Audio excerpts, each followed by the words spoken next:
When we're working on new combat moves like this, we'll often have some initial kickoff brainstorming meetings with Patrick and what's the nature of the move, what are we trying to accomplish, what's the animation list that we're going to need. Patrick's great with the combat choreography, so he'll have lots of ideas for, like, if you did it like this, it would look a lot cooler. We're actually pretty lucky that we have a really good relationship between design and animation. Design tends to win because we have to make sure it feels good.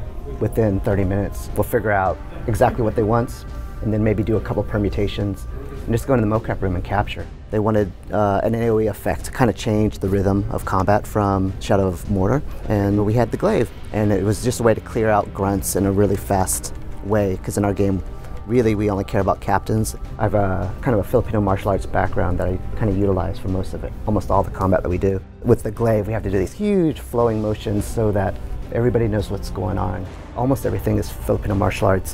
When we do the knife, we're stealth killing. And so we kind of use the same thing for the sword. We're like, a lot of times we're using the sword like a knife so that we have just a different fluid look that other games will have, whether it's Witcher 3, actually has a more appropriate long sword. We have to generate a ton of power, but it just really makes it so it's readable. I was just jumping around the Caragor a bit, since that's kind of where the glaive began, as we wanted to give you a weapon from Caragor back with a little more reach. Compared to the last game, really make the Caragor combat in line with Talion's on-foot combat. The thing that was funny about capturing these is I'm riding on a wrestling mat that's rolled up that we put a dolly underneath. And so I'm sitting on a mat, and two animators are on each end playing the head and playing the butt, so I'm just on a wrestling mat swinging this long spear that we have marked up.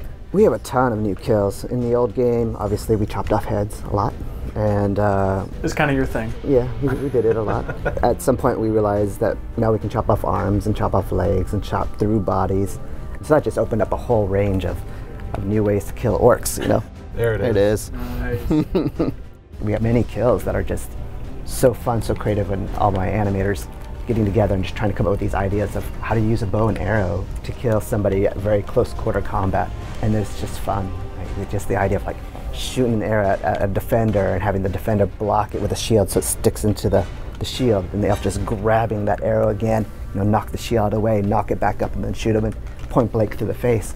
When we talk about combat, we get really focused on the kind of melee fighting, but the ranged stuff can get woven into combat a lot in our game. And one of the most satisfying things to me was like where we're finding the synergies between new abilities, where like we added double jump to the movement system, and then we've also got an upgrade to the aerial bird of prey skill, where you're up in the air in slow-mo, where you can target the ground and shadow strike to the ground and do a shockwave. So you're combining all these elements of like popping up off the guy's head, headshotting a couple guys, slamming back in next to them and blasting them away.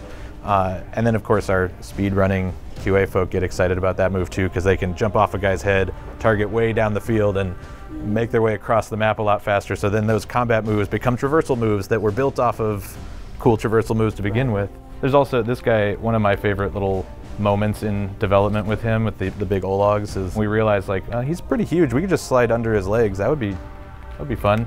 And you know, it's not functionally, it's not drastically different for mechanically than jumping over a guy's head. So how are you guys feeling about the game at this point, overall? Oh, it's good.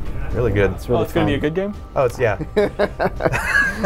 For me, hands down, this is the best game I've ever worked on. It's been a cool opportunity to actually get to build on what we did last time. It was fun to work on Shadow of Mordor because you know, Monolith, we did shooters, we did Fear, Condemned, and also we did this open world sword brawler.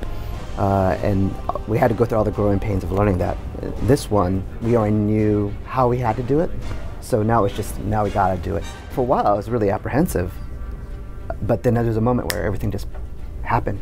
And it's fairly recent, certainly this year, where it just clicked, and now this game is fun. It's all in pieces and gray box and chunks, and when it finally all comes together and you get to play through it, and it's so satisfying.